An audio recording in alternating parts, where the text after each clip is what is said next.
é o poder de Deus. Nada foge ao seu arbítrio e ao seu controle.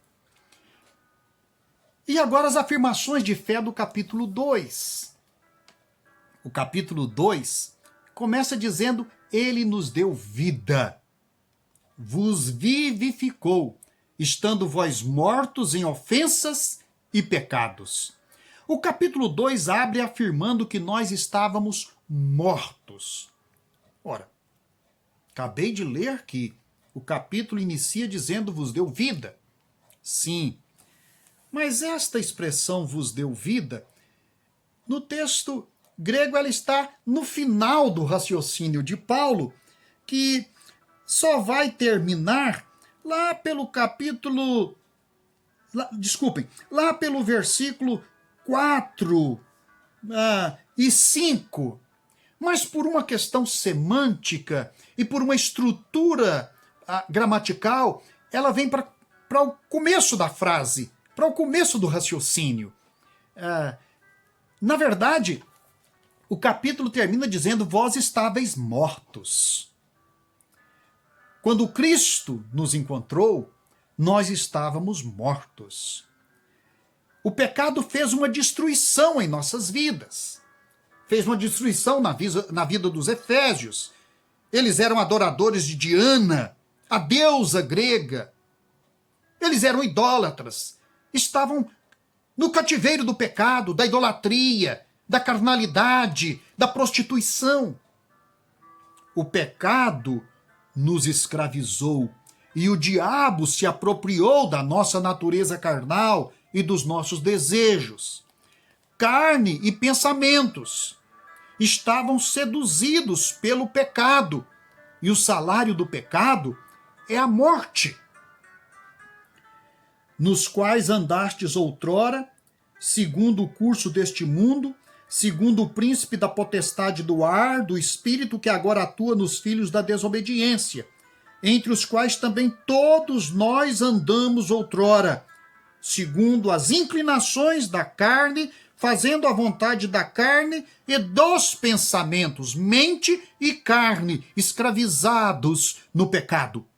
O círculo vicioso é quebrado no verso 4.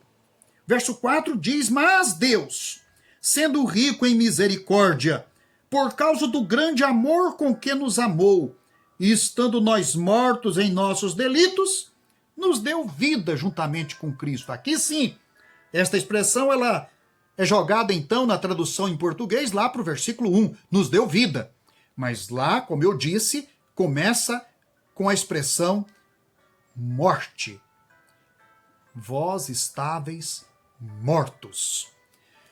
Então Deus, contudo, que é rico em misericórdia, e em razão do seu amor por nós, ele nos deu a vida em Cristo e em sua morte na cruz. Versículos 5 e 6 diz: estando nós mortos em nossos delitos, nos deu vida juntamente com Cristo, pela graça sois salvos, e juntamente com ele nos ressuscitou e nos fez assentar nos lugares celestiais em Cristo Jesus, para mostrar nos séculos vindouros a suprema riqueza da sua graça em bondade para conosco em Cristo Jesus. Cristo Jesus é o centro de toda essa argumentação, sem dúvida. Em Cristo. Tudo em Cristo, por Cristo, para Cristo. Pois bem, toda a criação, e nós juntamente, toda a criação está recoberta pela misericórdia e amor de Deus. Toda a experiência do pecado e da queda humanas estão entre parênteses no interior da história de amor com que Deus criou todas as coisas e propôs a salvação através de Cristo.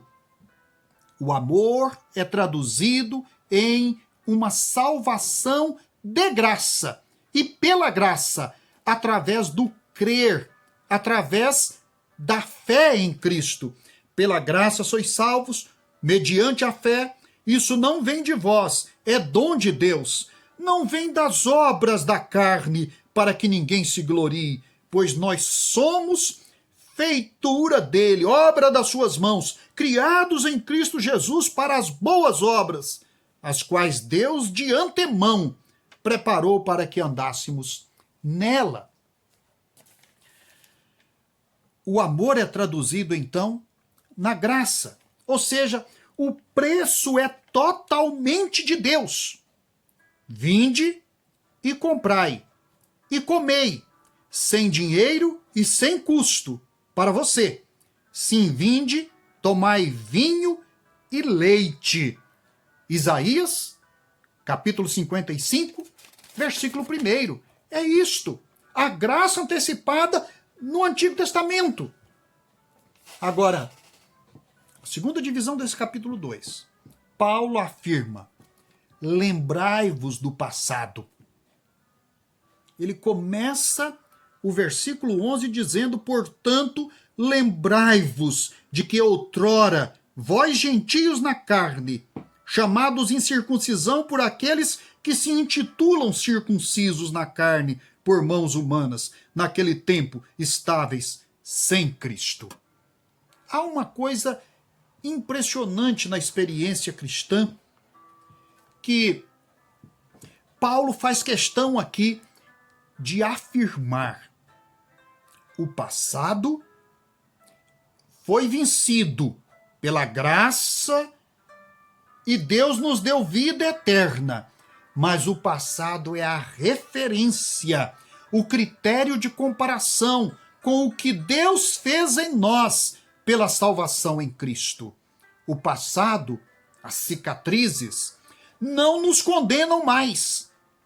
Por pior que tenha sido e por tantos males que tenha produzido. Somos nova criação. Isto é definitivo. Estamos sendo edificados para a habitação de Deus em espírito, diz o apóstolo Paulo no verso 22, no qual também vós, juntamente, estáis sendo edificados para a habitação de Deus no espírito.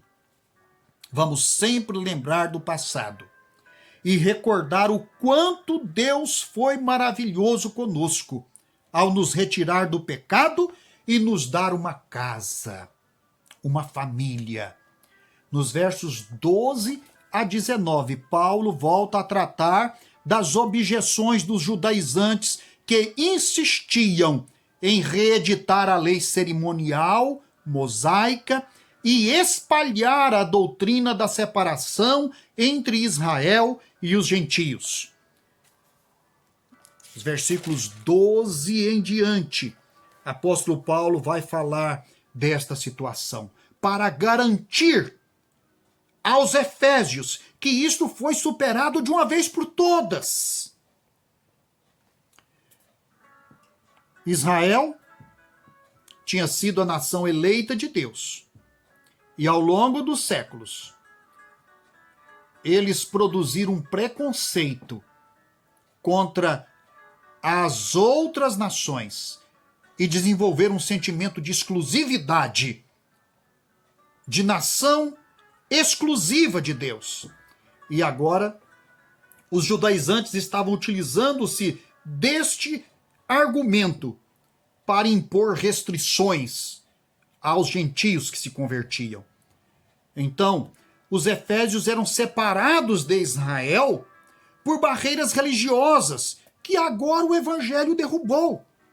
Cristo formou um novo Israel, que reúne a todos sem separar por etnias, famílias, status social, cor, sexo ou idade.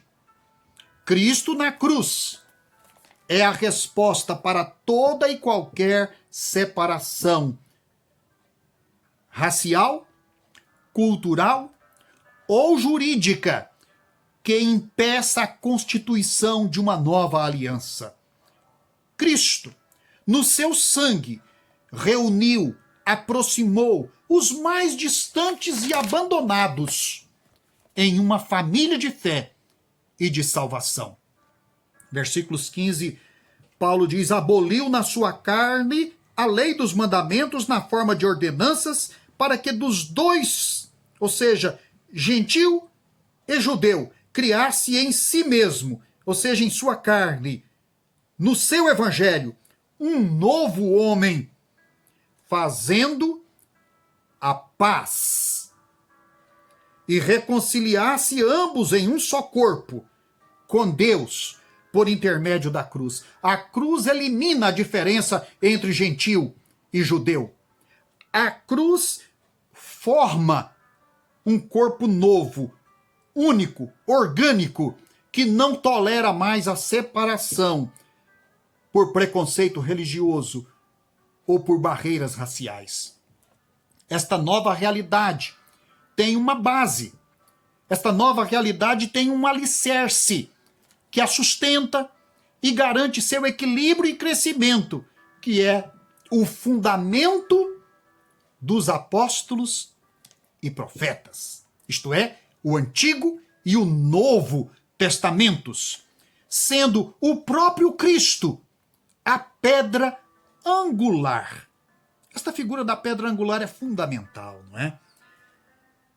O qual exerceu ele em Cristo, ressuscitando-o dentre os mortos e fazendo-o sentar-se à sua direita nos lugares celestiais, acima de todo o principado e potestade, e poder e domínio, e de todo nome que se possa referir não só no presente século, mas também no vindouro, e pôs todas as coisas debaixo dos pés, para ele ser a cabeça sobre todas as coisas, e o deu à igreja, o qual é seu corpo, a plenitude daquele que a tudo enche e a todos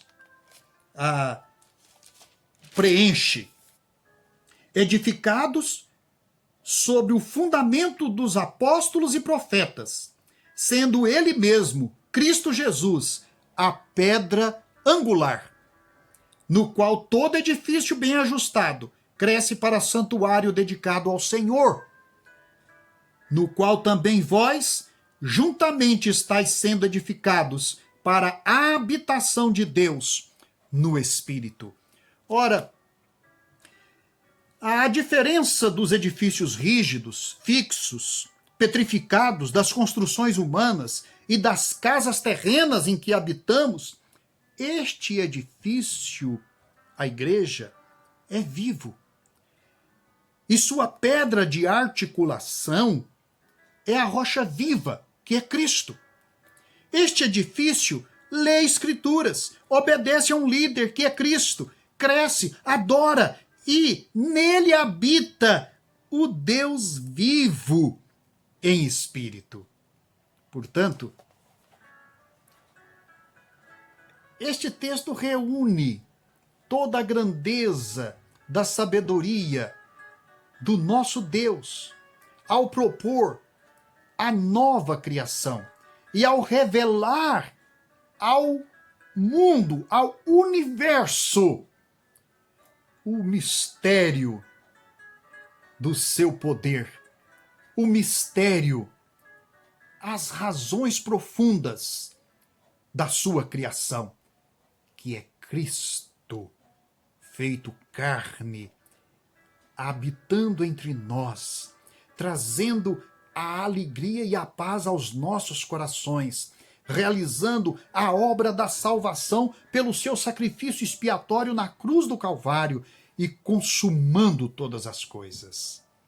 É a fé cristã, é a glória da sabedoria de Deus, é a riqueza do conhecimento pelo qual Paulo ora para que nós tenhamos em nosso coração e possamos cada dia fortalecer a nossa fé nos alicerces da palavra de Deus. Deus abençoe, tenha um bom proveito da lição, continue a ler as Escrituras, assista os nossos vídeos, se inscreva no canal e ore por nós.